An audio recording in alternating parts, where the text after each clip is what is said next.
Hi church, happy Friday and welcome to today's digital devotion.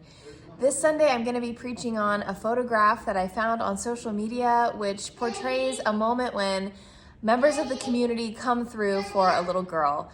And I'm really talking about other incidents or stories that I've heard or things that I have personally witnessed when people step up and do something amazing in the community or for one another, for total strangers, that are heartwarming and that really make me feel like the Spirit is alive and working among us as long as we are opening our eyes and willing to see it.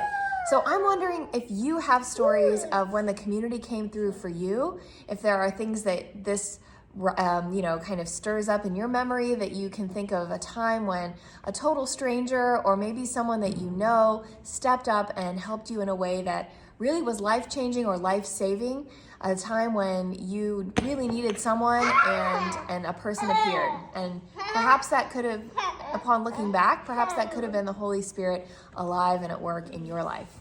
Absolutely. And it goes both ways. We both receive it. And then we have the opportunity to be that stranger for someone else, where we think of spirituality or doing something good as these big, grand gestures. And yet it's actually these simple acts of kindness. And that's something I think that a lot of us reflected on during the pandemic when there was so much awful news in the world that we needed these glimpses of how can humanity be good? What can give us hope in humanity coming together and being united? And so I think that's very much the ways in which we see Christ at work in the world.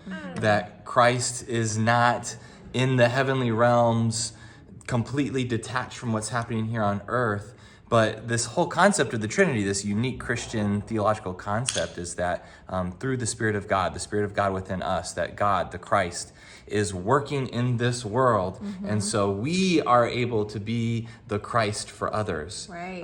And that's a really important concept for us to remember, that we bring Christ into this world, that we are the Christ for other people in the ways that we enact these small acts of kindness. So we hope you take a moment to just kind of look back on your life. What are those small moments where someone was a stranger and gave you an act of kindness, and how have you been able to reciprocate that? So we look forward to exploring that with you and taking a look at another picture that perhaps will speak 1,000 words. All right, we'll see you on Sunday.